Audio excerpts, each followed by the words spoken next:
Сайн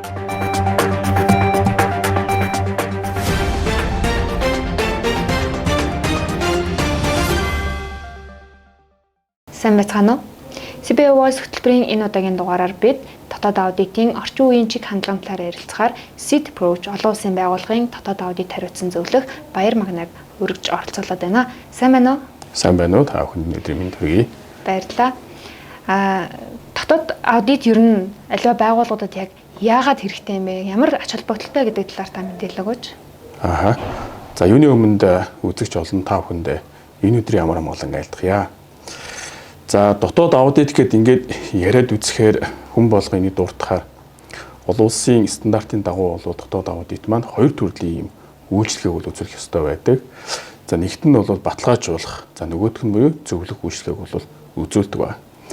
За дотоод аудитын орчин үеийн одоо өнөөдрийн чиг хандлагыг хараад үзэхээр бид нэр бол зөвлөх үйлчлэгийг бол үзүүлэх төвшөнд бол очиагүй байж байна.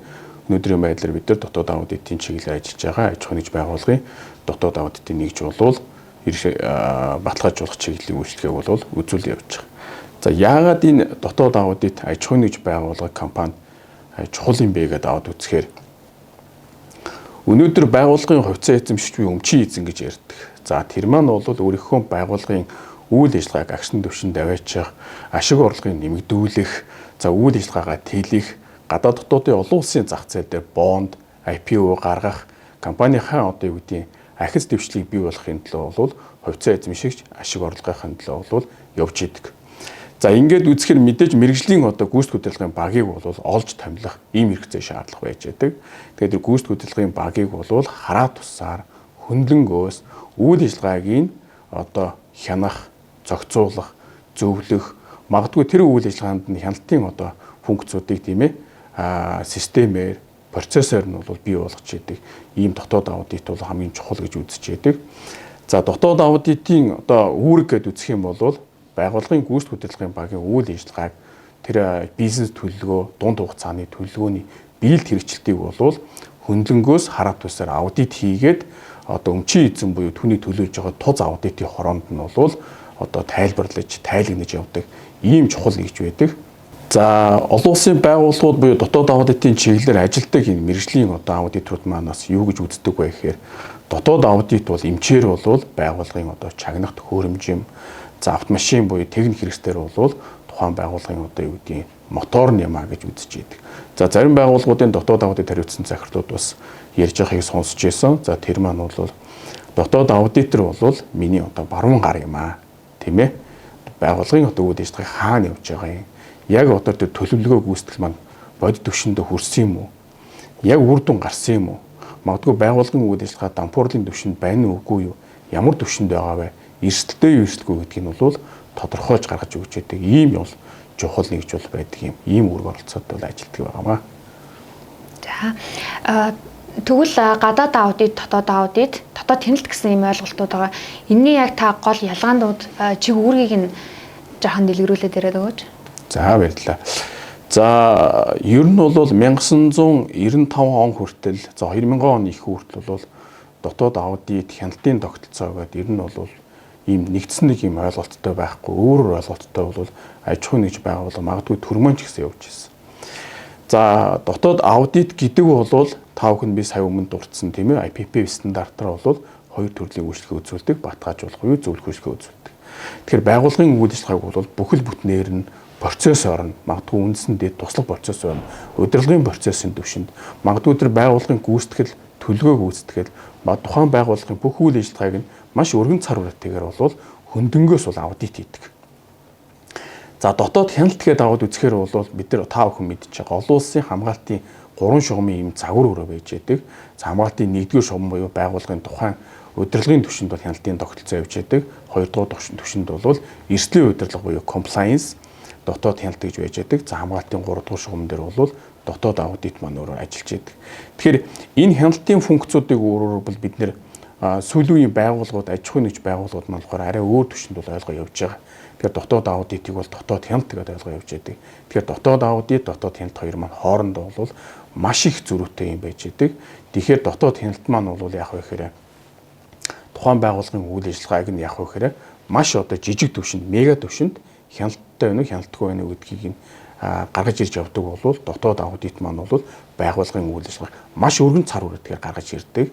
Өндөр түвшний мэрэгжлийн түвшинд одоо юу гэдэг үн цэнийг бий болгосон ийм аудитыг хийж ядгаар бол ялгаатай байдаг.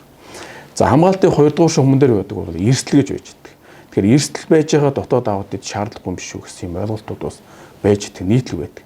Тэгэхээр эрсдэл гэдэг бол тухайн байгууллагын бүх эрсдлийг бүртгээд магадгүй одоо юу гэдэг байгууллагын одоо юу гэдэг бүтцээрээ бол эрсдлийн хөдөлгөөний хороондоо бол байгууллагын эрсдлийн бүртгэлээр ямар эрсдэл өндөр байгаа юм бэ? Ямар эрсдэл дунд бага байгаа юм бэ гэдгийг нь бол тодорхойлж гаргаж өгөөд эрсдлийн үйлдэлтүүдийг гаргаад явж байгаа юм жишээ байж байдаг. За миний бас зөвлөдөг нэг зүйл их юм бол энэ олон улсын ч дотоодын аж ахуйн нэгж байгууллагууд дээр эрсдэл бол маш чухал одоо ийм функц чиг үүрэгтэй байж байдаг. Тухайн байгууллагын гүйцэтгэх удирдлага аливаа шийдвэрийг гаргахтаа эрсдлийн хөдөлгөөний газараасаа эрсдлийн дүгнэлтийг гаргуулад тэр дүгнэлтийг шийдвэр гаргахаас өмнө танилцчаад ингээд шийдвэр гаргах юм бол тухайн байгууллагад гарч болох шийдвэрийн алдаатай байдал, алдаатай гаргаснаа тэр одоо юу гэдгийг сөрөг үр дагавруудыг бол багасгадаг ийм чухал бол зүйл байдаг. Ер нь бол дотоод болон гадаад аудит гэлтгүй бүгд л одоо хараад бусаар ажиллах хэрэгтэй байдаг. Тэгвэл дотоод аудитын хараад бус байдлыг нь хэн хангаж өгөх хэрэгтэй юм бэ? Тухайн байгууллагын удирдлага нь хангаж өгөх хэрэгтэй юм уу? Төлөөлөн удирдах зөвлөл нь хангаж өгөх хэрэгтэй юм уу? За энэ асуултанд гэх юм бол IPPF стандарт гэж байдаг. Дотоод аудитын олон улсын стандарт гэж байгаа. За энэ стандартын бол заалтаар бол дотоод аудитын хараад бус байдлыг бол тоз буюу түүний дэргэдэх аудитын хороо нь бол хангаж өгөхөр бол зааж өгсөн байдаг. За дээрэс нь дотоод аудиторуудын хараад бус байдлыг бол дотоод аудитын дүрм, журам, үйл ажиллагаатай холбоотой тэр гарын авлага гэдэг юм уу, ёс зүйн кодоор зохицуулахаар зааж өгсөн байдаг. Дотоод аудитын цаашдын чиг хандлага олон улсын практикаас та хуваалцсан уу? За дотоод аудитын олон улсын чиг хандлага гэдэг үзэх юм бол миний би одоо Зүүн Азийн дотоод аудитын чиглэлээр ажиллаж байгаа энэ мэргэжлийн хүмүүстэй бол хамтарч ажиллаж байна. За энэ олон улсын чиг хандлагыг тэд нартэй хамтраад ингээд ярилцаад аливаа төсөл хөтөлбөр дээр хамтраад ингээд ажиллаж байхад бол олон улсын чиг хандлага маш өөр түвшинд бол очиж гэнэ гэсэн. За өнөөдөр бид нар бол дата анализ хийх тийм ээ. За дээрэс нь математик буюу магадлалын загварчлалын аргачлалыг ашиглаад дотоод аудитыг маш богино хугацаанд хийх, маш байгууллагын одоо өндөр эрсдэлтэй байгаа тэр салбарт нь бол аудит их ийм одоо чиг хандлага руу бид нар очиж гэнэ гэсэн. Магадгүй одоо таны өмнө одоо юу гэдэг 200 бот баримт байлаа гэхэд 200 бот баримтыг бид нар одоо юу гэдэг цаасан суурьтайгаар тоолоод ингээд шалгах түүнийг нэг хүчлэн аудит маш их хугацаа зарцуулна шүү дээ. Тэгэхээр энийг бол бид нар яаж хэрхэн нэг хүн өдрийн дотор хийх үү, яаж нэг цагийн дотор хийх үү гэдэг энэ аргачлал руу бол олон улсын чиг хандлага бол хазаж байгаа. За ингээд үүнд нэмээд ингээд үзэхэд бол манай төрийн байгууллагуудад бол дотоод аудитын чиг хандлага бол 2000 оноос хойш төсвийн тухай хууль дээр дотоод аудитын нэгжтэй байна гэдэг ийм агсан төвшний бол нэг алхам бол хийгдсэн байна. Гэхдээ өнөөдрийн дотоод аудитуудын ур чадвар дотоод аудит хийж байгаа энэ чиг хандлага бол одоо уламжлалт чиг хандлагатай бол явж байгаа. Өөрөөр хэлэх юм бол тухайлсан одоо цаасан дээр суурилж агаад тэр цаасан дээр байгаа баримт мэдээллүүдийг хууль дүрм журмын нийцлийн шалгууртай харьцуулаад ингээд бол цаасан суурьтай бол аудитыг бол хийж байгаа гэсэн. Тэгэхээр нэг талдаа бол дотоод аудитуудын ур чадварыг бол сайжруулах, тэднийг агсан төвшөнд бол аваачих, магадгүй одоо дата анализын мэдлэг, математик магадлалын загварчлалын одоо энэ олон улсын маш олон төрлийн арга гарчлуудтай бол танилцаж аудитыг маш богино хугацаанд үн цэнтэй, үр дүнтэй аудитыг бид нар хийх хэрэгцээ шаардлага бол одоо биднэрт бол өмнөө бол тавигдсан байж байгаа гэсэн. Дотоод аудитэд ашиглагдаж байгаа сүүлийн үеийн арга аргачлалуудын талаар та бидэнтэй хуваалцсан уу?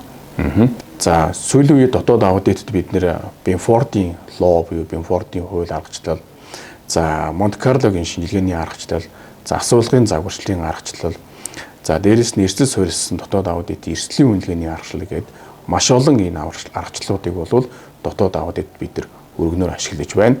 За энийг ингээд магадгүй төрийн байгууллагуудын дотоод аудит, хувийн хвшлийн дотоод аудиттай харьцуулахад бол бас ийм олон төрлийн аргачлалуудыг бол ашиглаж байгаа юм дүр зураг бол харагдахгүй байгаа. За олон улсын байгууллагуудтай бол дотоод аудитыг хамтраад хийх, тэднэрт зөвлөөд мэдлэг мэдээлэл ингээд солилцоо явж байхад бол энэ аргачлалуудыг ашиглаад маш хэмжээний датан дээр маш богино хугацаанд за аудит хийгээд үр дүнгийн одоо юу гэдэг тооцоо гаргаад явж байгаа ийм жишээнүүд бол байж байгаа.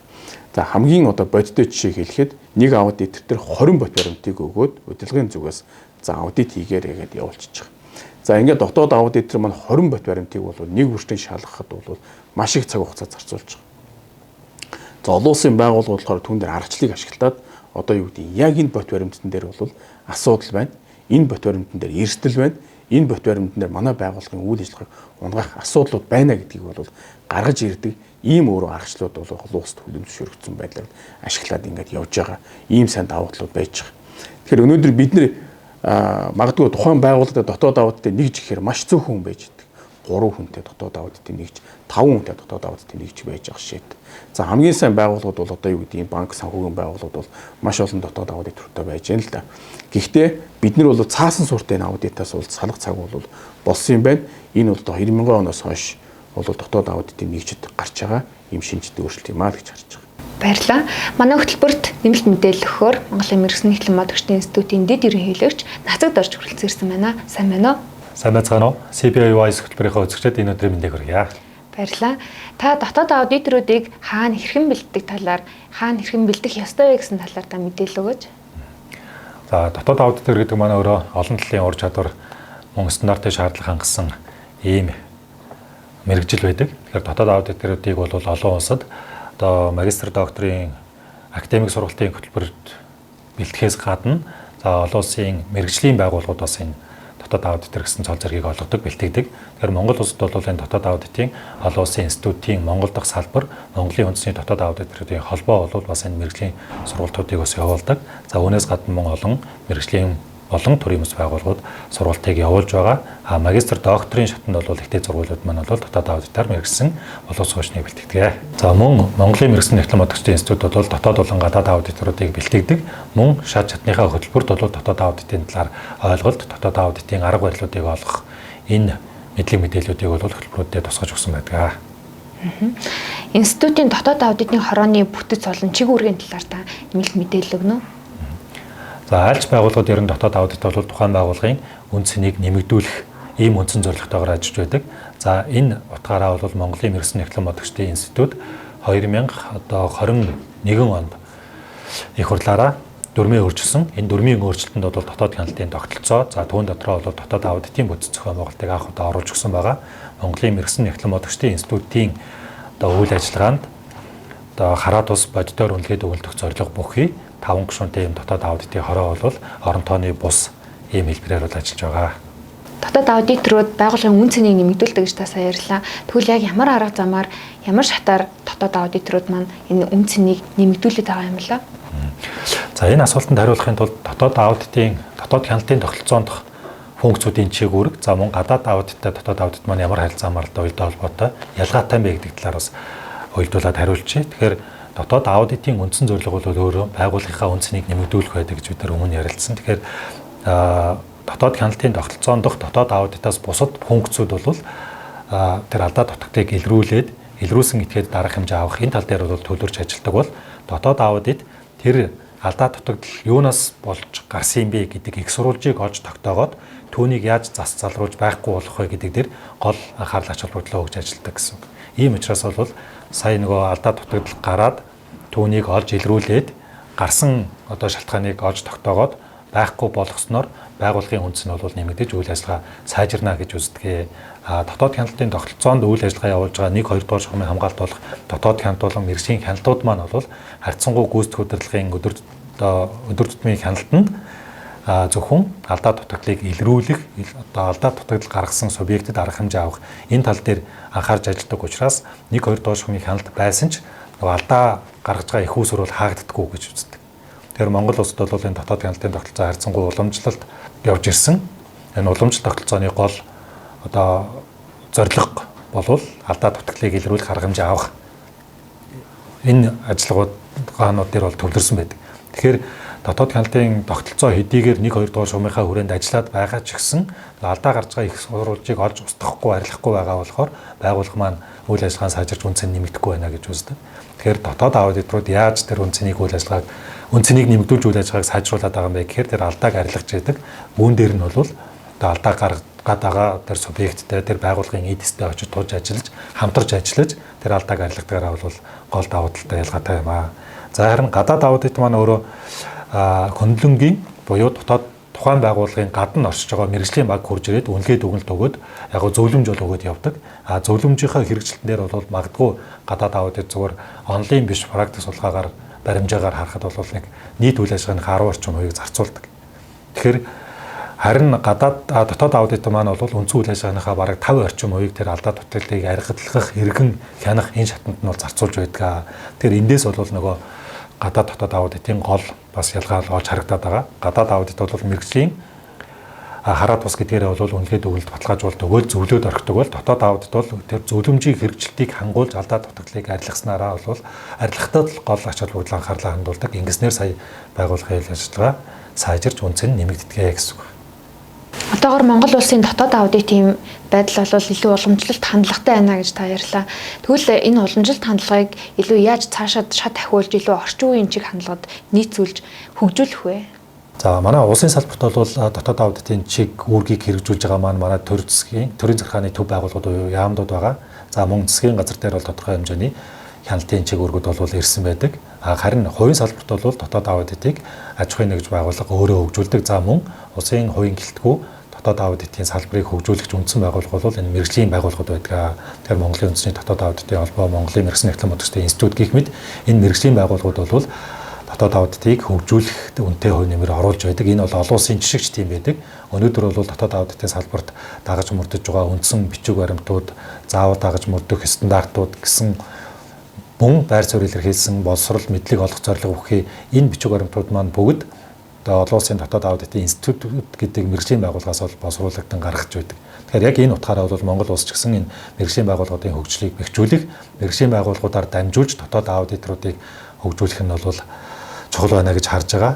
За мөн дан ганцын дотоод аудиторуудыг бэлтгээд хөгжүүлээ зогсохгүй, дотоод аудитын хэрэглэж болох төр тузын гишүүдийг бол бас дотоод аудитын талаар зөв ойлголтоор хангах, тузын гишүүд маань шийдвэр гаргахтаа энэ дотоод аудитын мэдээллийг шийдвэр гаргалтанд ашигладаг болох талаар бол бид нар бас тодорхой арга хэмжээнүүд авч хэрэгжүүлэх шаардлагатай гэж үзэж байгаа. За нөгөө талаар бол энэ дотоод аудитын орчны нэг хэсэг болох энэ бодлогын бичиг баримтууд, арга гаргачлалын бичиг баримтуудыг бол одоо мэргэжлийн байгууллагууд, за мөн тухайн байгууллагын дотоод аудиторууд бол хамтарч боловсруулах, сайжруулах ингэснээр бол одоо дотоод аудит маань олон улстай хөл нийлүүлэх, олон улсын хөгжлийн түвшинд хүрж одоо ахис дэвшил гаргах боломжтой гэж харж байгаа.